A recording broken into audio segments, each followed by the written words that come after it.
Bienvenue mesdames et messieurs à cette autre livraison de l'écho d'Afrique. Ouvrons par la Côte d'Ivoire où Simone Gbagbo se manifeste.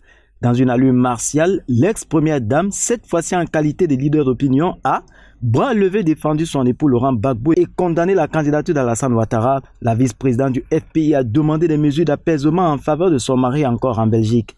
Je voudrais appeler le chef de l'État à prendre une loi d'amnistie pour rendre M. Gbagbo Laurent éligible. Je l'invite à lui délivrer un passeport diplomatique, il y a droit, et qu'il libère les prisonniers de la crise post-électorale, qu'il facilite le retour sécurisé des milieux d'exilés, qu'il réinscrive sur les listes électorales M. Blé Goudé Charles et pourquoi pas M. Sorom Guillot, a-t-elle déclaré. Dans une proposition de négociation, Simone Gbagbo a tendu la main vers l'exécutif en déclarant que rien n'était encore perdu et qu'ensemble, il était possible de bâtir une Côte d'Ivoire forte, juste et apaisée. Il est, sur ce sillage, à rappeler que les petits groupes de partisans de l'opposition ont manifesté dans les rues d'Abidjan et dans plusieurs villes du pays contre la troisième candidature d'Alassane Ouattara. Au Mali, des milliers de personnes ont une fois de plus manifesté hier à Bamako pour réclamer le départ du président Ibrahim Boubacar Keïta. Ce vent de tension souffle depuis l'invalidation des 30 résultats aux élections législatives de mi-avril. La contestation est menée par l'influent imam Mahmoud Diko qui coordonne une coalition des chefs religieux, des responsables politiques et des membres de la société civile. En début de semaine, 9 nouveaux juges ont prêté serment à la Cour constitutionnelle pour résoudre le problème de 30 députés. Le week-end dernier, une manifestation avait dégénéré en 3 jours de troubles meurtriers, faisant au moins 11 morts. Cette mobilisation avait entretenu les tensions dans ce pays déjà meurtri par des années de violence djihadiste et frappé par la pandémie de coronavirus. En Guinée, l'élection présidentielle est connue. Le scrutin est prévu pour le 18 octobre prochain. Le décret présidentiel a été lu hier à la télévision nationale. La Commission électorale nationale indépendante n'a pas tardé à confirmer et à publier dans un communiqué la date des élections et a demandé aux partis politiques de soumettre les noms de leurs candidats d'ici jeudi. On se rappelle que le président Condé a fait passer en mars une réforme constitutionnelle qui était, selon l'opposition, un subterfuge pour lui permettre de se présenter une 3e fois à la présidentielle.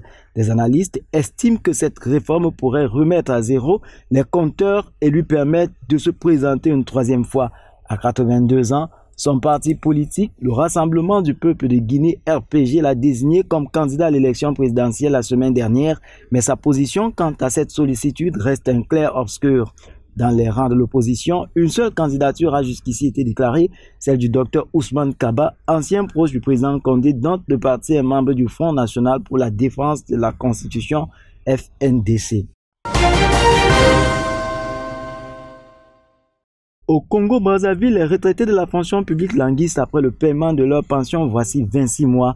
Ils accusent le ministère des Finances de faire peu de cas de leur situation tant ces derniers versent régulièrement les salaires des fonctionnaires. Le ministère des Finances, à son tour, se défend en évoquant des tensions de trésorerie. À la tête de la coordination nationale des associations des pensionnés de la caisse de retraite des fonctionnaires, Alphonse Lepva est convaincu que les arriérés des pensions s'accumulent à cause d'un manque de volonté du ministère des Finances de les payer. Il demande des gestes forts de la part du gouvernement pour soulager ces derniers. Dans ses réactions à ces accusations, Ludovic Ngatse, ministre délégué au budget, indique que l'apurement des dépenses sociales fait partie des priorités du gouvernement, mais que c'est face à une situation économique difficile. Il déclare que les recettes budgétaires ont baissé de 50%. Malheureusement, dans la même période, la masse de pensions de retraités a augmenté aussi de 50%. Le nombre d'anciens fonctionnaires admis à la retraite serait passé de 26 à 39 000 personnes ces dernières années. Au Kenya, la célèbre savane du parc Tsavo a été sabotée par un grave incendie. Ce vaste espace n'est plus qu'une désolation à perte de vue. La faune et la flore de cette réserve naturelle sont parties en fumée sur des milliers de kilomètres. Le parc national de Tsavo abrite des centaines d'animaux tels que des lions, des éléphants et des buffles.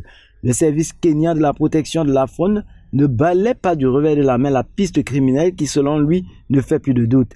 La police locale est d'ailleurs à la recherche des suspects à l'origine de l'incendie. Des centaines de volontaires et de militaires ont tant que bien éteint les flammes avec des moyens de bord. L'armée a ensuite déployé des hélicoptères pour verser de l'eau sur le feu. L'incendie qui a duré tout le week-end survient alors que le gouvernement kenyan prévoit de relancer de l'industrie touristique qui a perdu $1 milliard des revenus cette année en raison de la Covid-19.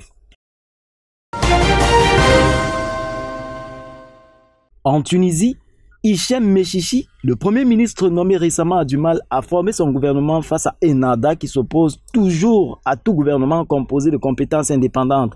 Pour le parti islamique, il est obligatoire de former un gouvernement politique et de prendre en considération l'équilibre parlementaire et les résultats des élections. Il reste à relever que Hichem Mechichi a l'approbation des partis que sont la puissante Union générale tunisienne du travail, l'Union tunisienne de l'industrie et du commerce et le parti destourien. Hichem Mechichi a commencé hier mardi une nouvelle tournée de concertation. Le gouvernement a besoin de 109 voix pour obtenir la confiance du Parlement. Ennahda, quant à lui, dispose de 45 députés sur les 217 que compte l'Assemblée. Voilà qui referme cet autre numéro, mesdames et messieurs. Merci de votre affable attention. Surtout, restez scotchés sur les programmes de DBS Télévision. Au revoir.